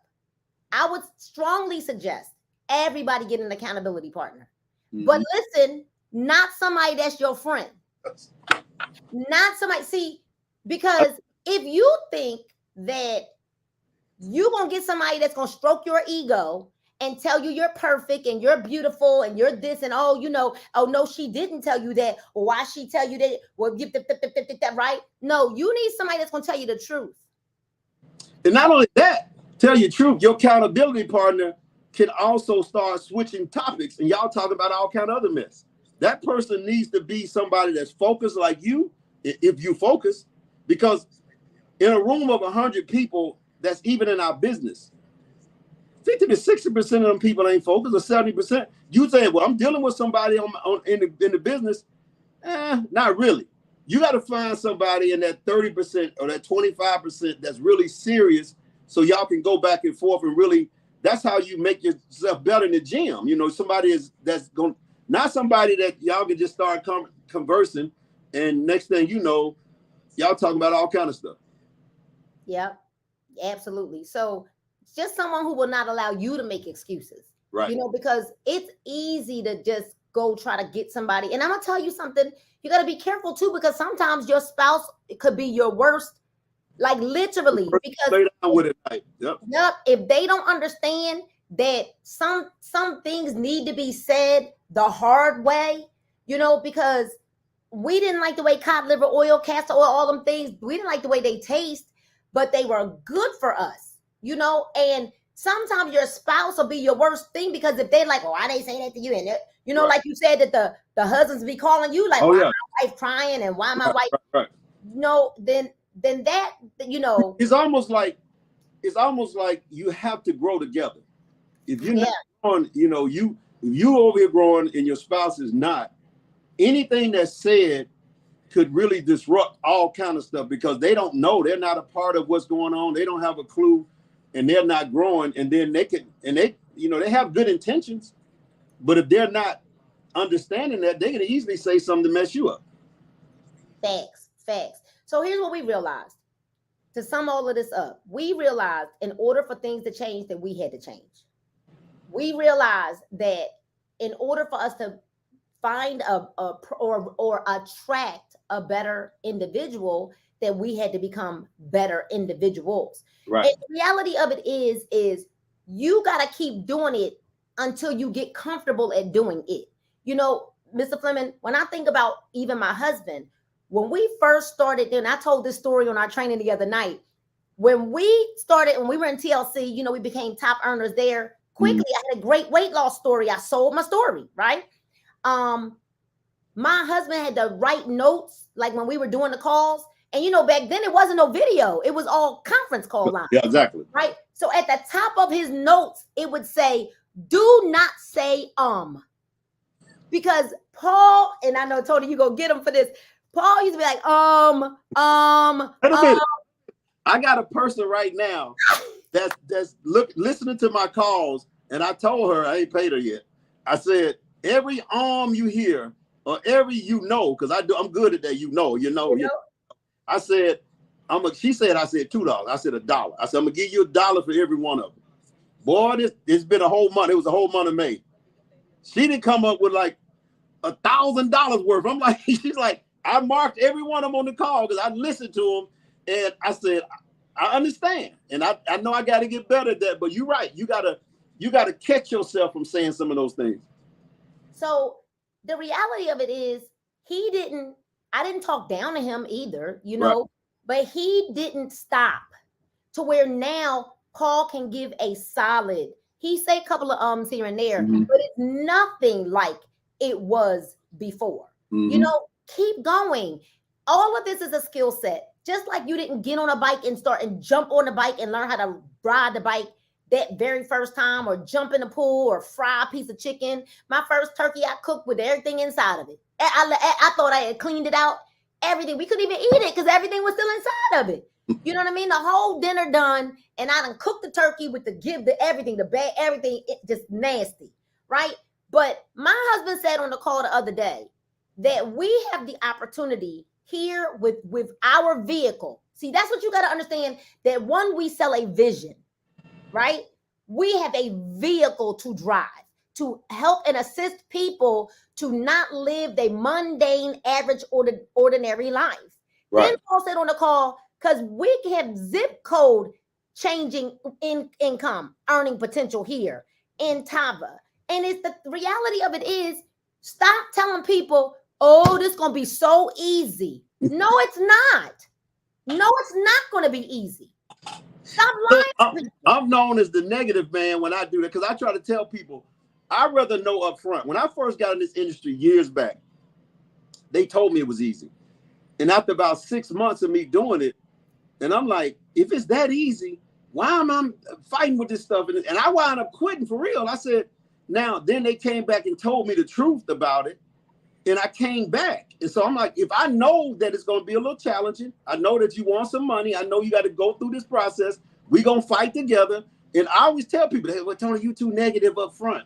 Because I said, Art Williams said, well, if I know your doggone self going to tuck your tail and run, I need to know up front now. Don't get me in the middle of a war and I'm looking behind and you done ran. So let's get it out now. Let's tell the truth now. It's a little work. I think for me, I really think more people will respect that than, you can make all this money for doing nothing. There you go. And I've heard people tell people, just get in. You ain't got to do nothing. What? No, you do have to do something. Even if it's a person with influence, well, they ain't doing nothing. You cannot let's just say you bring a person in with a bunch of influence, right? And they put 100 people in the system, right?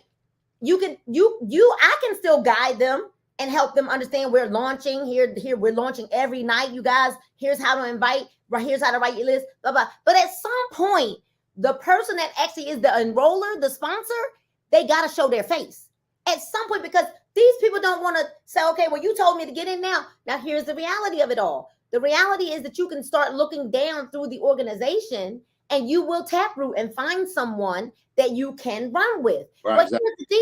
Here's the deal. It gets easier when you build your skill set. Mm-hmm. It gets easier. So this never. Oh, hear that word. Easier, not easy. Not easy. Easier. As right. You build your business, you build you. If you build the people will build the business. So for everybody that gets mad, well, why is there another training? Well, why is there another training? Well, dang, they've been on a training for an hour and a half on Saturday. Let me tell you, this is a whole super Saturday right here. Right. You're getting some stuff right here that people won't get. Right. They won't ever get in there ever, because people are like, it's just easy, but it does get easier. Well, why they gotta have a call every night? Because there has to be exposures. It's repetition. As kids, we didn't understand that. Okay, why we changing class every hour when the bell rang? Why we been doing that for 8 years and 12 years? Why we had to do the same stuff and sit in these classes? Why we have to, you weren't asking that then, you just did it and you got programmed to think a certain way.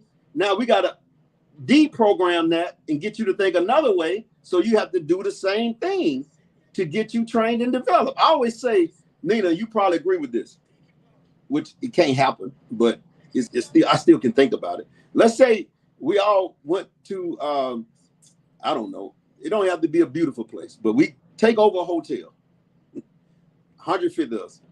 Now I'm gonna take all the TVs out, and then we gonna meet every day, all day in the big ballroom, and all we doing is talking about mindset and our business, how to build our team, how to get customers. For 6 months, you can't call home. You're in prison. You can't call nobody else. I promise you, if you go through that all day for 8-9 hours a day for 6 months, you're gonna be a robot when you come out. You're gonna be a machine. You ain't gonna even concern yourself about what people think. Now, since we can't do that, you have to do it. There you go. As Jim Rohn says, you have to change. When the guy said to him, Jim, that's all they pay around here. He said, no, that's all they pay you. They pay other people. This is what the company paid. No, this is what the company paid you. It's other people making more money, but you have to change. One of our coaches on our team, Coach Sheila Bell, in our opening the month huddle, she said, you go to school, you guys, and it's instructional living. They teach you instructional living. Network marketing, though, is empowerment living. How to have success. Empowering, right? They don't teach you how to have success. In school, we're taught how to go to school, how to get a job. Come work for us, yes. Come work, right. Because we're trying to keep your mouth shut because we know what we're doing. So we training you to come in sit in these cubicles and don't question anything. You come up in here, you do your work. That's what we're training you to do. Now, in our industry, we're training you to think for yourself and also to create success. Steve Harvey said it best. He said that, who teaches you success? The school doesn't teach. The school teaches you how to pass a test. That's it. Success. So this is the last thing I'm gonna say. No, for real. This is the last thing I want to say. I don't even know what time it is. It's 12. It's like, I don't know. It doesn't matter. 1:30. We've been on here an hour and a half. It's okay. They still here though. Here's what I know. When you're trying to figure out what's going on in your organization, right? And one of the things I learned a few years back was how many people in your organization do you have that can show the plan? Wow. Without you.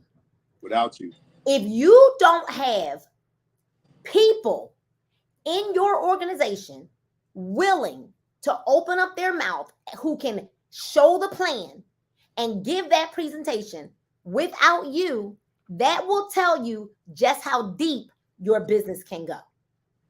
That's why I say when you have 1,000 people, you might have one leader, two leaders.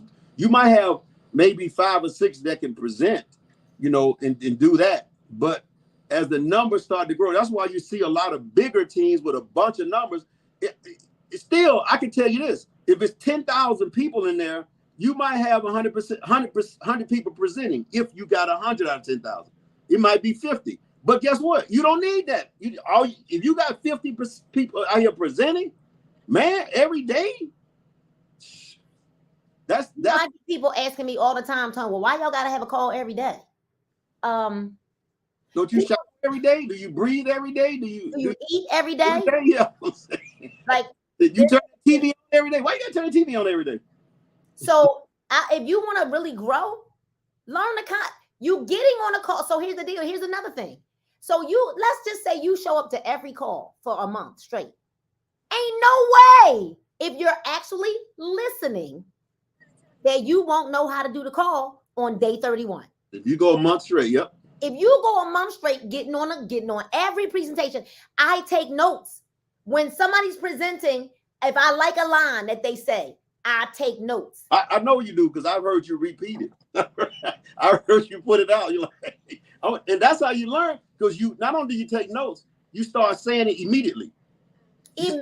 That's when you do it, though. You do it immediately. Right. Right? That's like Mr. Fleming said earlier. What did he say earlier? He said if the dog barking after you put something, if you did a Facebook Live or a training or whatever, because you didn't have a one-on-one conversation with somebody, he said if that dog is barking, it's because, okay, that's what he said. I'm using that, right? So half the year is gone. Half the year is gone. We have to revisit what our goals were for January 2022. When we said 2022 going to be different, let me ask you a question. Are you different?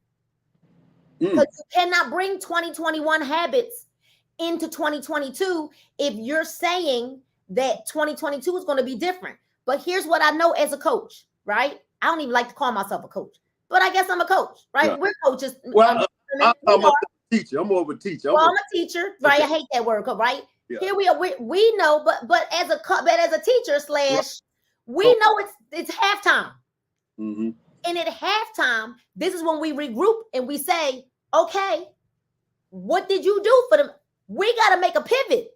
We got to make a shift. Maybe we got to switch out the point guard. Maybe we got to switch out Maybe you got to enroll some more people. We are at the halfway point of the year. Guess what, y'all? You can still win the year. You can still win the game. You just made a good point. I heard a guy the other day say, it was an NBA game. It was actually after the game, and one of the players was talking, and he said that the reason that team won, I don't know, it was a playoff game or something, he said, is the coach made more adjustments. He adjusted more through the whole game, and the other coach didn't.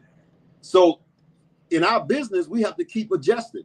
We got to keep making different moves to get it to where we flow together. It can't be just the same thing.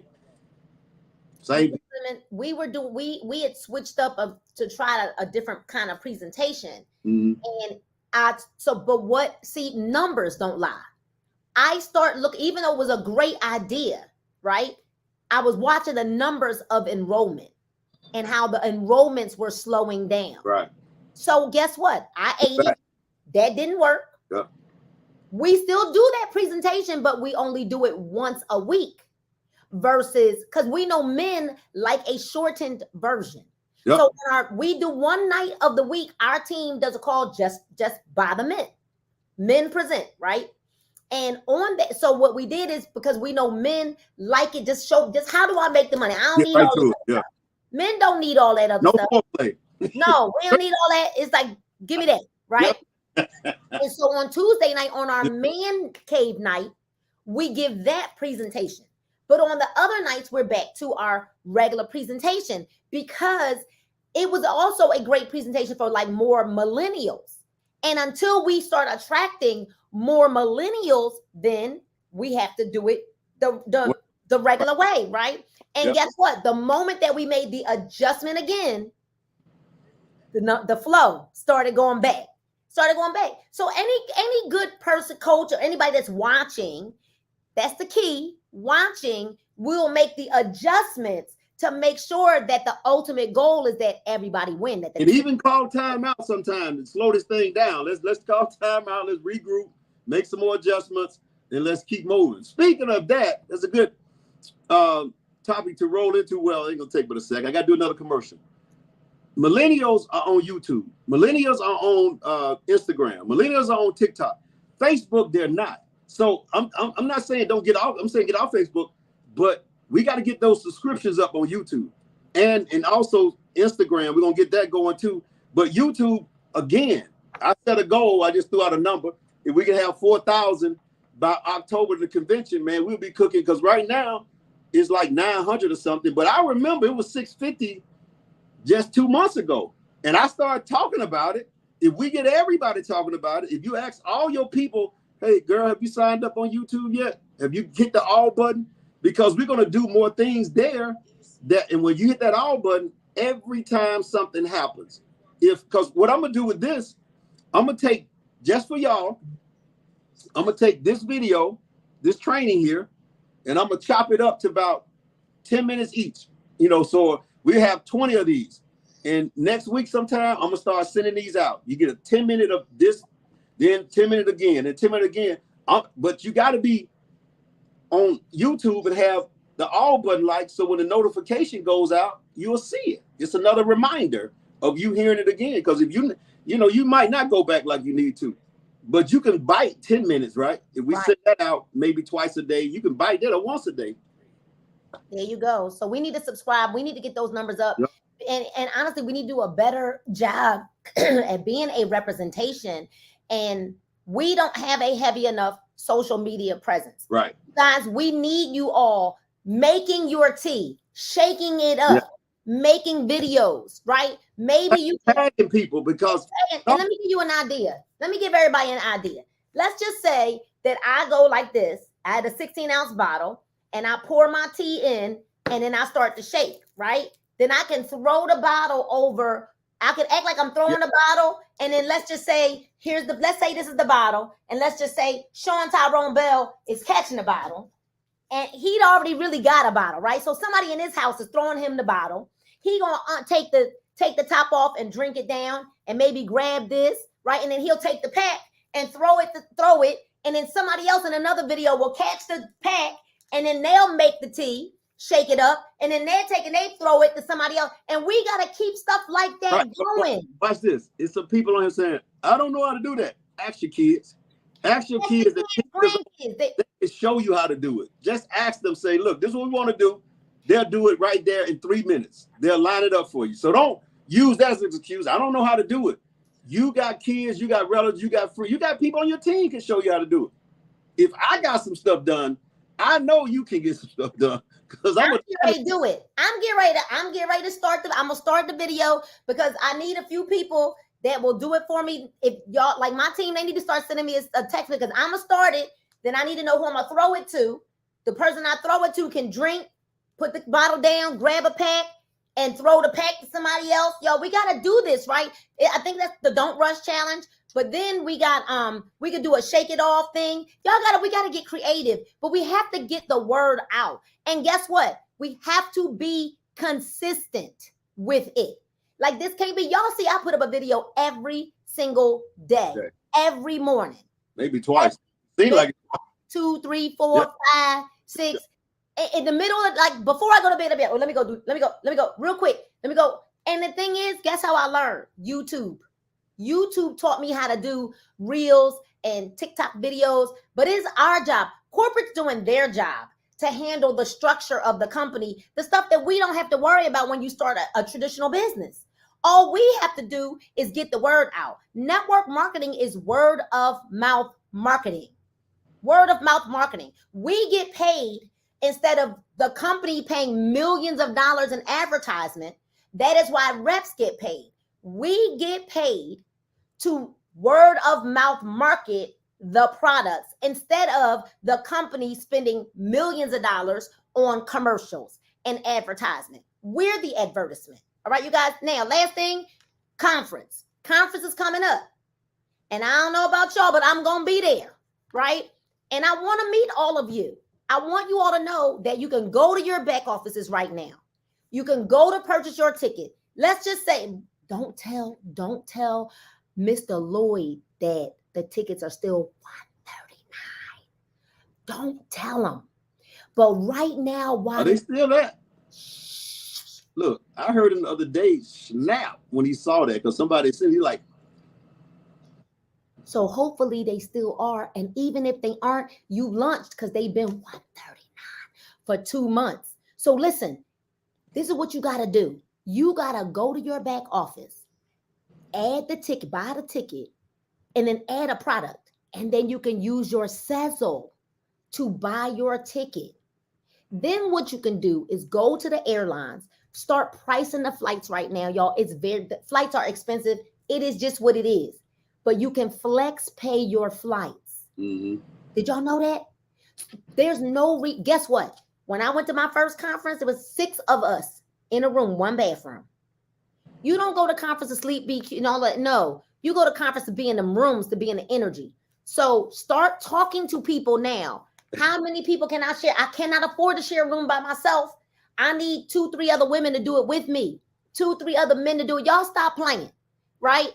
And right. James Keys got his ticket and a bag of coffee. Right? When you said flex pay, that's some younger folks, but some you can lay away your plane ticket.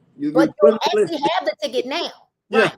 I'm saying you just keep pay paying. It all. You keep paying, yeah. All right, so flex pay, layaway, no reason why we cannot get to conference. Ladies and gentlemen, we're not going to wait until September to start talking about conference. It is June. You know what? If you ask your friends and family to sow into you, that you want to go to this conference, and if they would sow into you to help, you know what? You didn't want to buy any products from me. I know that it's important for me to be at conference. Can you please sow into my business by helping me get to my business? This is the big look. James Key just said he got it. Every Saturday, we're going to give a shout out to when you come on here, you say you got your ticket for the conference, you get a big shout out. So James Keys is the man. I know everybody will say, well, I got mine. Whoever you have, if you go get your ticket, we're going to shout you out. It's October 21st and 22nd in Dallas, Texas, you guys. The airport is about an hour ride from the hotel. Plan accordingly. So now you know you need to say who's getting in at what time. Can we all link together to maybe rent a car together? We can all split the cost of the rental car because it's about a 50-minute ride. If it's raining, gonna be about an hour and 15 minutes from the airport. You guys get together. We are family. We are family. We can do this together. All right, you guys. I want to see all of you at conference. We're going to get our pictures together, you guys. But ultimately, if you see me doing a huddle in a hallway, in a lobby somewhere, that's where you need to be. Right. Don't plan on taking no excursions and all of that until after conference is over, or come in a day or so before to go do whatever you want to do to go see Dallas. If you see us, Mr. Fleming, me and Mr. Fleming be in them hallways. Oh, yeah. Till 2, 3 o'clock and 4 o'clock in the morning. I remember the first time is in Houston when I met you. You huddled up in the lobby to about 2 or 3 in the morning. And I was sitting there listening. And it was like every answer you gave was like, I would have given that same answer. It was like I was just sitting there listening. And you got to understand, a lot of times that's where the information comes from also. You know, when you huddle up like that and this is the huddle too. This training is the huddle on Saturdays. So when you huddle up and get that information, you got to want that as much as you want anything else to live. You got to want that as bad as you want to get it. And you got to understand that taking the information and applying it will change your life. Not just getting it. You got to apply it. And nobody's going to tell you, hey, we're doing a huddle. You just got to be there. And if you're always with the group and don't stay in your room. Don't be in your feelings on conference. Don't let nobody make you mad. Don't nobody bring you no bad news. We don't plan the huddles. They happen. It's never planned. Right. It just happens when somebody asks a right question. And then what happens is it goes from question to question to question to question. Okay, you guys? So it's not what's taught, it's what's caught. But it's always the meetings before and after the meetings. I love you guys. It's All right. an amazing Super Saturday. Thank you, Mr. Fleming. Thank you. All right, let's get it. I know that's right. So where's my engineer? Let's hear our theme song. We got to get out of here. Where's the theme song?